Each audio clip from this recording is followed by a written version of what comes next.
Hello बच्चों, कैसे हैं आप सभी। उम्मीद करते हैं बच्चों बहुत बढ़िया आपकी पढ़ाई चल रही होगी। और जो अपनी सीरीज चल रही बेटा हाई वेटेज टॉपिक वाली, इसी सीरीज के अंदर बेटा हम वीडियो लेकर आए हैं जिसके अंदर आज हम इम्यूनिटी को डिस्कस करने वाले हैं। जो हमारे सेकंड पेपर जो एनसीईआरटी हमारा बेटा 12th की जो एनसीईआरटी है, उस सेकंड एनसीईआरटी के अंदर आपको ह्यूमन हेल्थ एंड डिजीज वाला जो टॉपिक दे रखा है उसके अंदर आपको इम्यूनिटी वाला टॉपिक दिया गया है। इम्यूनिटी के बारे में बेटा हम डिटेल डिस्कशन करने वाले हैं। तो आप एकदम बढ़िया से पेन कॉपी लेकर बैठ जाइए और पूरे वीडियो को फॉलो करिए। बीच में बेटा वीडियो रोका मत करिए, पूरा वीडियो देखा करिए जिससे आपके सारे कॉन्सेप्ट क्लियर हो सकें। ठीक है, अब हम स्टार्ट करते हैं बेटा टॉपिक को। टॉपिक है इम्यूनिटी। इम्यूनिटी का मतलब सबसे पहले हमें समझना है बेटा, तो इम्यूनिटी क्या होती है, हम इसको कैसे डिफाइन कर सकते हैं। एकदम सिंपल लैंग्वेज में हम समझाने की कोशिश कर रहे हैं आपको। सबसे पहले तो बेटा जो बायोलॉजिकल लैंग्वेज है, साइंस की लैंग्वेज है, उसमें समझ लीजिए, फिर हम सिंप्लीफाई करते हैं इसको। ऐसा समझो कि कोई भी इंफेक्शियस पार्टिकल आपकी बॉडी की तरफ आ रहा है, आपके बॉडी के अंदर एंट्री लेने की कोशिश कर रहा है। उसको एंट्री आपकी बॉडी किस तरीके से उस एंट्री को रेजिस्ट करने का काम कर रही है, उस पैथोजन की एंट्री को कैसे रेजिस्ट करने का काम कर रही है, कैसे उसके इन्फेक्शन को आपके बॉडी में होने से रोकने का काम कर रही है, ये होती है इम्यूनिटी। इम्यूनिटी का सिंपल सा मीनिंग है बेटा, रेजिस्टेंस पावर टुवर्ड्स इन्फेक्शन। क्या है इसका सिंपल सा meaning? Resistance power towards infection और पैथोजन। पैथोजन या इन्फेक्शन के प्रति जो हमारे बॉडी का रेजिस्टेंस पावर है, जो हमारा रेजिस्टेंस है बेटा, उसी को क्या बोलते हैं? इम्यूनिटी बोलते हैं। अब ये इम्यूनिटी दो तरीके की होती है, दो तरीके की होती है। एक को इन्नेट बोलते हैं, एक को एक्वायर्ड बोलते हैं। इन्नेट का मतलब बेटा हम समझते हैं, एक्वायर्ड का मतलब समझते हैं। इन्नेट इम्यूनिटी बेटा हम उसको कहते हैं जो कि बाई बर्थ हमारे बॉडी के अंदर प्रेजेंट होती है। जब हम पैदा होते हैं बेटा, तो उस इम्यूनिटी को लेके पैदा होते हैं। हम इस दुनिया के अंदर इन्नेट इम्यूनिटी के साथ जन्म जन्म लेते हैं। ठीक है, ये नॉन स्पेसिफिक होती है। ऐसा नहीं होता कि किसी अलग पैथोजन के लिए अलग अलग अलग इम्यूनिटी होगी, किसी दूसरे पैथोजन के लिए अलग इम्यूनिटी होगी। इन्नेट इम्यूनिटी बैरियर फॉर्म करके हर एक पैथोजन के लिए एक तरह से एक्ट करती है। मेरी बात समझे? इसके अंदर बेटा कुछ बैरियर्स फॉर्म किए जाएंगे, उन बैरियर्स के थ्रू इम्यूनिटी जो जनरेट करी जाएगी हमारे बॉडी के अंदर, उसको इन्नेट इम्यूनिटी बोलते हैं। अब एक्वायर्ड की बात समझते हैं बेटा। एक्वायर्ड में हम ये कहते हैं कि ये जो इम्यूनिटी है एक्वायर्ड, ये हम अपनी लाइफ टाइम के दौरान अचीव करते हैं at the cost of infection. Infection की कॉस्ट पे हम अपने बॉडी के अंदर इन्नेट जो एक्वायर्ड इम्यूनिटी है बेटा, उसको जनरेट करने का काम करते हैं। हमारे बॉडी के अंदर जो जनरेट होती है बेटा एक्वायर्ड इम्यूनिटी, वो किसी इन्फेक्शन के द्वारा जनरेट होती है। तो ये कोई स्पेसिफिक टाइप ऑफ डिफेंस की बात करी जा रही है। एक्वायर्ड इम्यूनिटी की अगर हम बात करेंगे बेटा, तो हम हमेशा स्पेसिफिक टाइप ऑफ डिफेंस की बात करेंगे। स्पेसिफिक टाइप ऑफ डिफेंस का मतलब क्या हुआ? स्पेसिफिक टाइप ऑफ डिफेंस का मतलब ये हुआ कि अगर कोई पैथोजन आपके बॉडी में एंट्री लेने की कोशिश कर रहा था, उस दौरान बेटा उससे मुठभेड़ हुई होगी। मुठभेड़ के दौरान हो सकता है आपकी बॉडी में कुछ एंटीबॉडीज जनरेट हुई उसको मारने के लिए। हालांकि पहली बार में बेटा इतनी एंटीबॉडीज जनरेट नहीं हो पाती कि उस पैथोजन को मार पाए, इसलिए पैथोजन इन्फेक्शन कॉज कर देता आपकी बॉडी में, लेकिन उसकी वजह से आपके बॉडी में एंटीबॉडीज तो जनरेट हो गई। समझ रहे हो? अब वो एंटीबॉडीज दोबारा उस इन्फेक्शन से आपको बचाएंगे, उस पर्टिकुलर पैथोजन के इन्फेक्शन से आपको बचाएंगे। कोई दूसरा पैथोजन अटैक करेगा तो वो नहीं बचाएंगे, क्योंकि ये कैसी हैं, किसी एक पर्टिकुलर पैथोजन के इन्फेक्शन के द्वारा क्रिएट करी गई हमारे बॉडी के अंदर। तो ये स्पेसिफिक टाइप ऑफ डिफेंस हुआ। तो दोनों इम्यूनिटी बेटा आप जरा सा समझ लीजिए, दोनों ही तरीके की इम्यूनिटी। पहला तो हमने कहा इन्नेट इम्यूनिटी,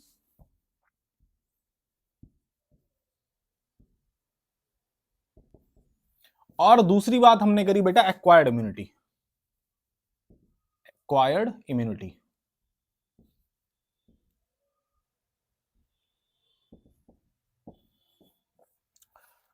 ये हमने इन्नेट इम्यूनिटी को कहा बेटा ये non specific type of defence है। नॉन स्पेसिफिक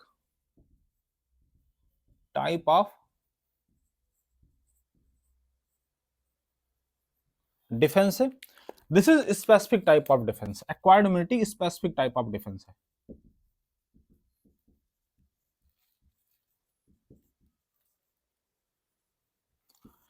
एक्वायर्ड इम्यूनिटी बेटा ये हम अचीव करते हैं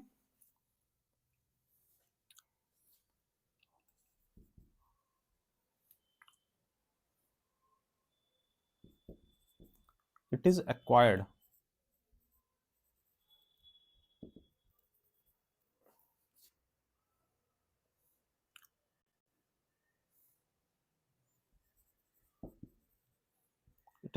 by the organism at the cost of infection.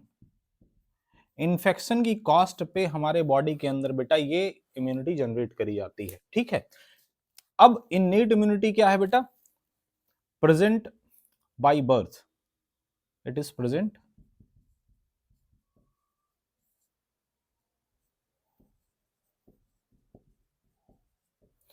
ये बाय बर्थ प्रेजेंट होती है।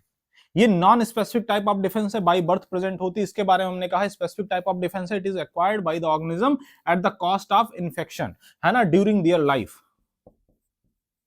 ड्यूरिंग देयर लाइफ, ठीक है। अच्छा, अब सर आप कह रहे थे कि इननेट इम्यूनिटी किसी बैरियर वगैरह का फॉर्मेशन करके काम करती है, बेटा इसको समझते हैं जरा। अब हम एक्वायर्ड को बेटा थोड़ा सा एक किनारे रखते हैं, अब हम इननेट इम्यूनिटी के ऊपर पूरी तरीके से फोकस करते हैं।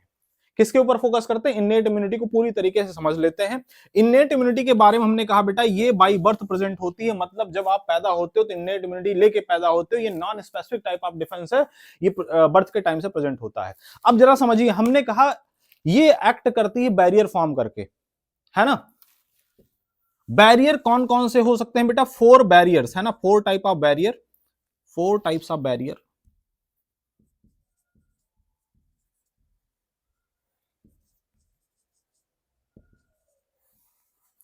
प्रेजेंट होते हैं। अब सबसे पहला barrier physical barrier,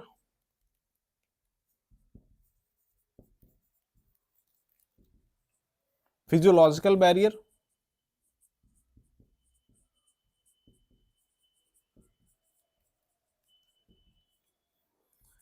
cellular barrier,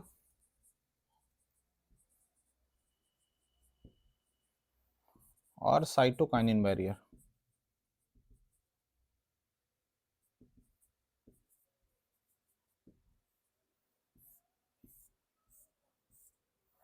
physical, physiological, cellular and cytokinin barrier. Physical barrier के अंदर हम कौन कौन से एग्जांपल देखने वाले हैं? फिजियोलॉजिकल के अंदर, सेलुलर के अंदर, साइटोकाइनिन के अंदर, बेटा देखते हैं एक एक करके। फिजिकल बैरियर की अगर हम बात करें बेटा, है ना, फिजिकल बैरियर की अगर हम बात करें,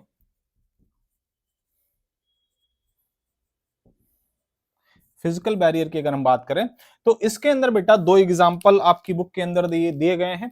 सबसे पहले तो अगर हमारे बॉडी के ऊपर कोई इंफेक्शियस पार्टिकल आता है बेटा, सबसे पहले हमें स्किन हमारी मिलेगी, उस पैथोजन को हमारी स्किन का सामना करना पड़ेगा। और स्किन हमारी कैसी बेटा? ऊपर से डेड केराटिनाइज्ड डेड स्किन रखी गई है, जिससे कोई पैथोजन इसको क्रॉस ना कर पाए आसानी के साथ, ठीक है। तो बेटा स्किन हमारी सबसे बढ़िया फिजिकल बैरियर का काम करती है। Skin, skin at our body, है ना, हमारी बॉडी के ऊपर जो स्किन है। अच्छा, इसके अलावा बहुत सारे ऐसी जगह हैं बेटा जहां पे हमारी डायरेक्ट स्किन उस चीज को कवरिंग नहीं कर रही, पोरस स्ट्रक्चर है, वहां पे बेटा पोर वगैरह पाए जा रहे हैं, छेद कोई पाया जा रहा है, जिसकी वजह से उधर से कोई माइक्रो ऑर्गेनिज्म हमारे बॉडी के अंदर एंट्री ले सकता है। जैसे बक्कल कैविटी, हमारी ओरल कैविटी बेटा, इसके थ्रू एंट्री लिया जा सकता है। एनल पैसेज है, उसके थ्रू एंट्री लिया जा सकता है। अब ये किसका हिस्सा है? एलिमेंट्री कैनाल का हिस्सा है, जीआईटी का हिस्सा है। गैस्ट्रो इंटेस्टाइनल ट्रैक वाला जो बेटा रीजन है, ओरल कैविटी से एनस तक का रास्ता, ओरल कैविटी भी ओपन है, एनस भी ओपन है, इन दोनों ही तरफ से फीको ओरल इंफेक्शन का नाम आपने सुना होगा। कुछ ऐसे ऑर्गेनिज्म होते होंगे जो बेटा फीको ओरल इंफेक्शन क्रिएट करते होंगे। फीकल मैटर वाला जो रास्ता है बेटा, उस तरफ से जा सकते हैं या ओरल कैविटी के थ्रू जा सकते हैं। आप समझ रहे हो, ठीक है। तो जीआईटी के अंदर कुछ ना कुछ ऐसा रखना होगा, हमें कुछ ना कुछ ऐसा सब्सटेंस रखना होगा कि अगर कोई माइक्रो ऑर्गेनिज्म चला जाए तो बेटा उसको वहीं पे पकड़ के मार दिया जाए। तो होता है, बिल्कुल होता है, नाम अभी हम बताने वाले हैं। जीआईटी में हो गया। ऐसे हमने कहा नेजल चेंबर हमारा बेटा, ये नॉस्ट्रिल हमारा ओपन है और ये कहां पे जा रहा है? लंग्स के अंदर ओपन हो रहा है, इसके थ्रू कोई चीज जा सकती है। तो हमें रेस्पिरेटरी पैसेज के रास्ते में भी बेटा हमें कुछ ना कुछ ऐसी कोटिंग रखनी होगी, कुछ ना कुछ ऐसे सब्सटेंसेस को रखना होगा जो कि उन माइक्रो ऑर्गेनिज्म को ट्रैप करके वहां पे मार सके। इसके अलावा कहां कहां पे ओपनिंग है बेटा? जानते हो कि यूरोजेनाइटल ट्रैक का आपने नाम सुन रखा है ना, जिधर से यूरिन पास होती है, स्पर्म या ओवा की, है ना, स्पर्म या ओवा आते हैं बेटा। ये जो रास्ते हैं यूरोजेनाइडल ट्रैक वाले, इस यूरोजेनाइडल ट्रैक वाले रास्ते में भी बेटा ये भी, क्योंकि इधर भी पोर है ना, इधर भी छेद है, इधर से भी माइक्रो ऑर्गेनिज्म एंट्री ले सकते हैं। तो उस रास्ते पे भी म्यूकस की उस रास्ते भी बेटा उस सब्सटेंस जिसको हम म्यूकस कह रहे हैं उसकी कोटिंग पाई जा सकती है। तो आप समझिए म्यूकस कोटिंग है ना, कहां कहां पे बेटा, म्यूकस कोटिंग, म्यूकस कोटिंग की बात कर रहे हैं। म्यूकस कोटिंग कहां कहां हो सकती है, तीनों जगह जो हमने बताया बेटा आपको। जीआईटी की बात कर लो, जीआईटी का मतलब गैस्ट्रोइंटेस्टाइनल ट्रैक से है बेटा। रेस्पिरेटरी ट्रैक की बात कर लो, रेस्पिरेटरी ट्रैक की बात कर लो। इसके अलावा यूरोजेनाइटल ट्रैक की बात कर लो,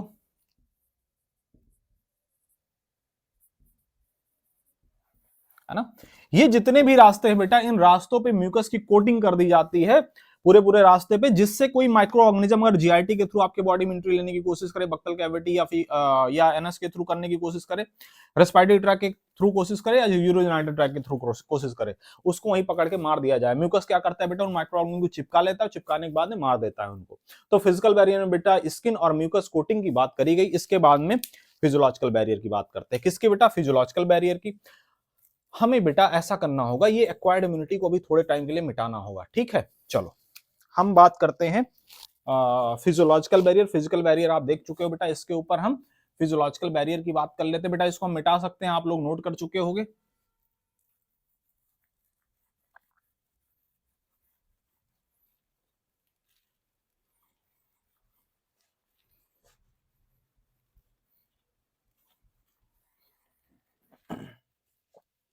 देखें जरा ध्यान से, यहां पे बेटा फिजिकल के बाद में ये पहला हो गया। दूसरा हम बेटा फिजियोलॉजिकल बैरियर की बात कर रहे हैं। फिजियोलॉजिकल बैरियर, फिजियोलॉजिकल बैरियर के अंदर बेटा हम कौन कौन से एग्जांपल देखते हैं।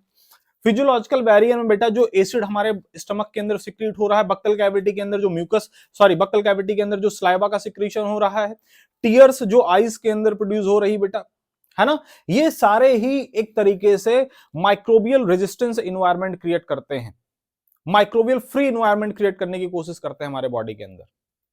ठीक है, फिर से सुन लो, acid in stomach, acid in stomach, हमारे स्टमक के अंदर बेटा जो एसिड सिक्रीट हो रहा है, एचसीएल लगातार सिक्रीट किया जा रहा है। वो एचसीएल क्या काम करता है बेटा, उसके कुछ अदर फंक्शन भी हैं, लेकिन उनके अलावा एक काम ये भी है बेटा, ये माइक्रोब्स को रजिस्टर करता है हमारे स्टमक के अंदर। अगर गलती से भी हमारे खाने के थ्रू बेटा कोई अगर माइक्रो ऑर्गेनिज्म चला गया है, तो उसके इन्फेक्शन को ना होने दिया जाए, उसको वहीं पे पकड़ के मार दिया जाए। समझे क्या, स्टमक के अंदर, समझे। टीयर्स इन आईज, आंसू, टीयर्स इन आईज, आंसू भी अच्छे होते हैं, इतने बुरे भी नहीं जितना उनको समझा जाता है, समझे। हाँ, उन आंसुओं की बात कर रहे हैं बेटा जो आपकी आंखों से टपकते हैं कभी कभी। वो आंसू क्या करते हैं, करते ये हैं कि आपके जो आईज के अंदर अगर सपोज करिए किसी भी प्रकार का कोई माइक्रो ऑर्गेनिज्म, कोई पार्टिकल बेटा, क्योंकि ओपन है आईज, है ना, बहुत सारे, है ना, पैथोजन हो सकता है आपके बॉडी के अंदर एंट्री करने की कोशिश करें आईज के थ्रू।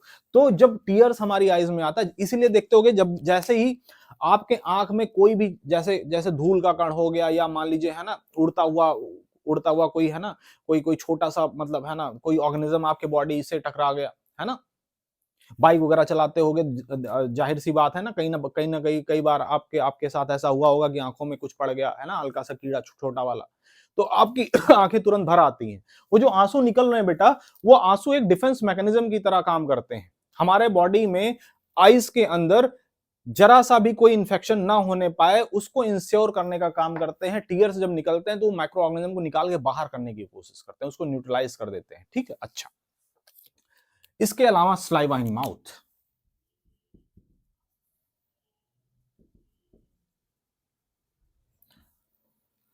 ठीक है, जो बेटा हमारा स्लाइवा है ना, मुंह के अंदर सिक्रीट हो रहा है खाने के बाद, है ना, जस्ट आफ्टर, है ना, मीलिंग, जैसे ही आप रोटी मुंह के अंदर रखते हो, तुरंत स्लाइवेशन होना स्टार्ट हो जाता है। कई बार तो आपका मन पसंदीदा भोजन भी सामने अगर दिख जाए तो आपको स्लाइवेशन होना स्टार्ट हो जाता है उसका। और उस स्लाइवा के अंदर बेटा एक लाइसोजाइम नाम का, है ना, बढ़िया सा एकदम, है ना, एंजाइम प्रेजेंट होता है, जो कि करता क्या है, करता ये है कि अगर कोई माइक्रो ऑर्गेनिज्म वगैरह आ गया गलती से भी आपके बॉडी, आपके आपके फूड के थ्रू आपके बक्कल कैविटी में, उसको वहीं पे न्यूट्रलाइज कर दिया जाए, मार दिया जाए, समझे? तो saliva in mouth, tears in eyes, acid in stomach. इसके अलावा बेटा जो स्वेट प्रोड्यूस होता है ना हमारी स्किन से, समझ रहे हो, जो स्वेट ग्लैंड्स हैं अलग अलग तरीके के ना, जो जो पोरस स्ट्रक्चर, जो रोम छिद्र वगैरह हैं जो वहां से निकलते हैं ना, स्वेट वगैरह निकलते हैं, वो भी एक तरीके से बेटा माइक्रो ऑर्गेनिज्म को रेजिस्ट करने का काम करते हैं। ठीक है, अब इसके बाद में सेलुलर बैरियर की बात करते हैं। किसकी बात करते हैं बेटा? मुझे उम्मीद है फिजिकल बैरियर आपने नोट कर लिया होगा, अब सेलुलर बैरियर देख लो। सेलुलर बैरियर समझे कि नहीं समझे? बोलो बोलो बोलो।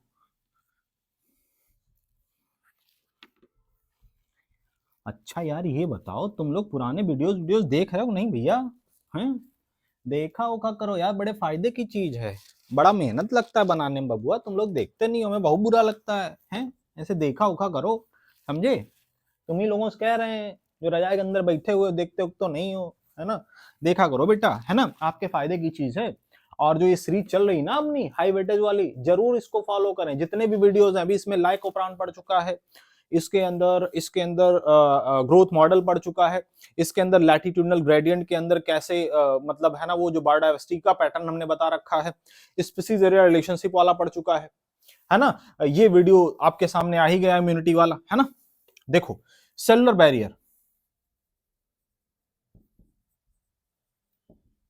सेलुलर बैरियर, अब जरा देखें ध्यान से, हमारे बॉडी के अंदर बेटा कुछ ऐसी डिफेंसिव सेल हैं जो कि लगातार ये इंश्योर करती हैं कि गलती से भी कोई अगर पैथोजन हमारे बॉडी के अंदर एंट्री ले लिया है, जिसने क्रॉस कर दिया किसको, हमारे फिजिकल बैरियर को, हमारे फिजियोलॉजिकल बैरियर को क्रॉस करके हमारी सेल तक पहुंच गया है, तो ये कहेंगे भैया आ जाओ, हमसे ना बच पाओगे तुम, इन दोनों से तो बच गए, हम तुम्हें नहीं जाने देंगे कहीं पे, हम तुमको नस्तो नाबूद कर देंगे, मार देंगे, खत्म कर देंगे। ठीक है, तो ये कौन कौन सी सेल हैं बेटा बॉडी के अंदर हमारी सेलुलर बैरियर के रूप में जो काम करती हैं, जरा हम देखते हैं।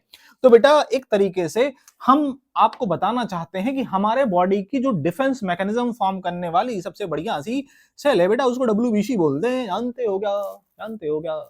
ब्लड पढ़े हो ना, ब्लड, है ना? तो उसमें ब्लड कॉर्पसेल्स के बारे में आपने पढ़ा होगा, आरबीसी, डब्ल्यूबीसी, प्लेटलेट्स वगैरह के बारे में पढ़ा होगा। तो जो बेटा उसमें डब्ल्यूबीसी है, जिसको क्या बोलते हैं? ल्यूकोसाइट्स बोलते हैं।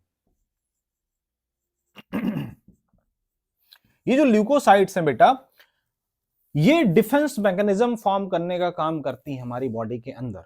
अब इनमें पॉलीमार्फो पीएमएनएल की बात करते हैं बेटा, polymorpho nuclear leucocytes, polymorpho nuclear, polymorpho nuclear leukocytes.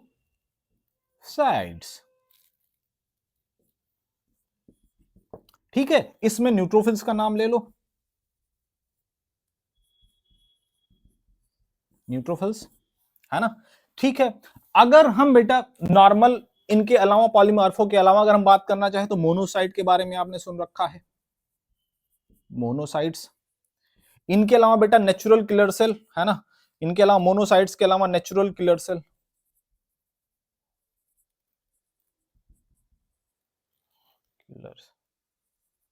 है ना? टाइप ऑफ लिम्फोसाइट,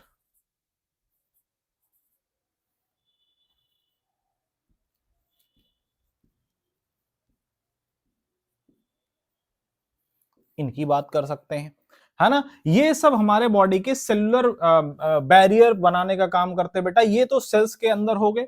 टिश्यू के अंदर अगर आपसे कोई पूछ ले तो इन टिश्यूज, है ना, मैक्रोफेजेस का आपने नाम सुन रखा होगा बेटा, क्या सुन रखा होगा? Macrophages, macrophages. मैक्रोफेजेस करते क्या है बेटा इन टिश्यूज के अंदर? मैक्रोफेजेस करते ये हैं कि ये जो है फैगोसाइटोसिस करवाने का काम करता है, फैगोसाइटोसिस।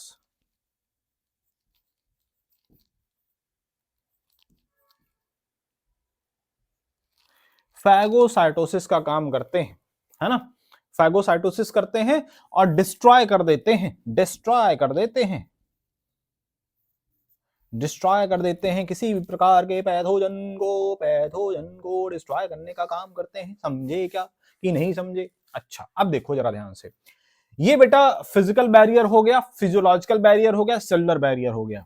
अब एक आप जरा समझ लें बेटा, इसी में हम आपको बताना चाहते हैं साइटोकाइनिन बैरियर के बारे में। इसके बारे में cytokinin barrier, cytokinin barrier, cytokinin barrier. Cytokinin barrier के अंदर बबुआ हम बात करना चाहते हैं आपसे कुछ ऐसी वायरस इन्फेक्टेड सेल की जो कि एक स्पेशल तरीके का प्रोटीन प्रोड्यूस करती हैं। समझ रहे हो, जैसे बहुत सारी सहेलियां हैं, समझ रहे हो, ये सहेलियों का ग्रुप है, समझो ऐसे देखो, बहुत सारी सहेलियां हैं इनमें, देखो ऐसे ऐसे ऐसे ऐसे, बहुत सारी सहेलियां हैं। सहेलियां क्या है बेटा? ये सेल्स हैं, बहुत ढेर सारी सेल्स हैं। अब ये इस सेल में बेटा, ये जो ग्रुप ऑफ सेल्स हैं, इनके अंदर कोई ऐसे बदतमीज टाइप का आया वायरस, समझ रहे हो, क्या आया? वायरस, नालायक सा वायरस। इसकी नजर टेढ़ी थी इसके ऊपर, इसने इसको क्या किया? इन्फेक्ट कर दिया, इस बेचारी को इन्फेक्ट कर दिया, इसको लाल लाल कर दिया, बेचारी को लाल लाल कर दिया, इन्फेक्ट कर दिया। अब ये बेचारी इन्फेक्ट तो हो गई, लेकिन इसने कहा ये बदतमीज हमारे साथ तो बदतमीजी कर गया है, लेकिन हमारी जो और सहेलियां, हमारी जो और बहनें हैं, इन किसी को भी हम इसका शिकार नहीं होने देंगे, समझे? तो इन्होंने क्या किया, इस सेल ने क्या किया बेटा, इस सेल ने एक ऐसा सब्सटेंस सिक्रीट किया अपने चारों तरफ, जो नेबरिंग सेल है इनको बचाने के लिए अपने चारों तरफ ऐसा सिक्रीशन जनरेट किया। उस सिक्रीशन की वजह से ये जो वायरस है ये दूसरी सेल को इन्फेक्ट नहीं कर पाएगा। मतलब बेटा ये हुआ कि ये जो साइटोकाइनिन बैरियर है, इस साइटोकाइनिन बैरियर के अंदर ये जो वायरस इन्फेक्टेड सेल है, ये एक तरीके का प्रोटीन सिक्रीट करती है। उस प्रोटीन का नाम है इंटरफेरॉन। वो इंटरफेरॉन बेटा जो बची हुई सेल है, जिनको वायरस अभी इन्फेक्ट नहीं कर पाया है, उनको प्रोटेक्ट करने का काम करती हैं फ्रॉम फर्दर इन्फेक्शन। समझ रहे हो? मतलब ये हुआ, फिर से सुन लो, एक वायरस था, इसने आके बेटा एक सेल को इन्फेक्ट कर दिया। सेल तो इन्फेक्ट हो गए, लेकिन इसने कसम खाई कि तुमने हमें तो इन्फेक्ट कर दिया, लेकिन जो हमारे आस पड़ोस वाली सेल्स हैं, हम किसी को इन्फेक्ट नहीं होने देंगे। ये बचाने के लिए, बाकी सेल्स को बचाने के लिए अपने बॉडी से, अपने अपने अंदर से, सेल अपने अंदर से कुछ ऐसे सिक्रीशन जनरेट करती है, प्रोटीन ऐसे सिक्रीशन होते हैं जिनको इंटरफेरॉन्स बोलते हैं। वो इंटरफेरॉन्स करते क्या है बेटा, वो बाकी बची हुई सेल्स को फर्दर इन्फेक्शन, इस वायरस के फर्दर इन्फेक्शन से बचाने का काम करती है। तो साइटोकाइनिन बैरियर में बेटा इंटरफेरॉन की हम बात करते हैं, इंटरफेरॉन की हम बात करते हैं। इंटरफेरॉन जो है बेटा, जरा देख लें इधर चुपके से, हम किसी बताएंगे नहीं, ऐसे चुपके देख लेना, समझे? हाँ देखो, किसी बताना नहीं, तुम देखो। इंटरफेरॉन जो है बेटा, ये interferon secreted by,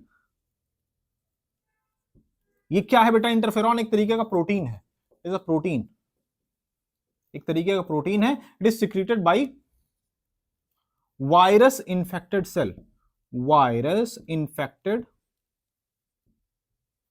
cell, and it prevent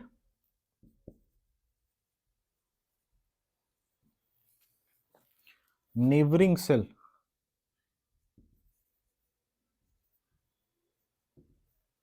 cells from further infection। इसमें बेटा ये वायरस टर्म इंपॉर्टेंट है, इसलिए हमने लाल कलर से लिखा है, समझे? कैसी सेल बेटा? वायरस इन्फेक्टेड सेल के द्वारा ही सिक्रीट किया जाता है इंटरफेरॉन, समझे? क्या सिक्रीट किया जाता है? इंटरफेरॉन।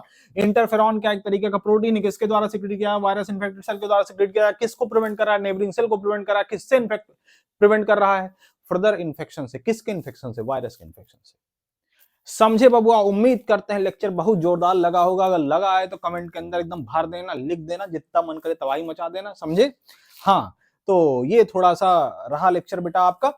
सर अभी तो इसमें एक्वायर्ड बचा है, ऐसा लग रहा है कि आप पढ़ाओगे नहीं। नहीं पढ़ाएंगे बबुआ, लेक्चर ज्यादा लंबा हो जाएगा, इसलिए बेटा ऐसा करते हैं कि इस वाले पार्ट को इतना रखते हैं। नेक्स्ट पार्ट के अंदर बेटा हम एक्वायर्ड इम्यूनिटी को डिस्कस कर देते हैं। Thank you very much.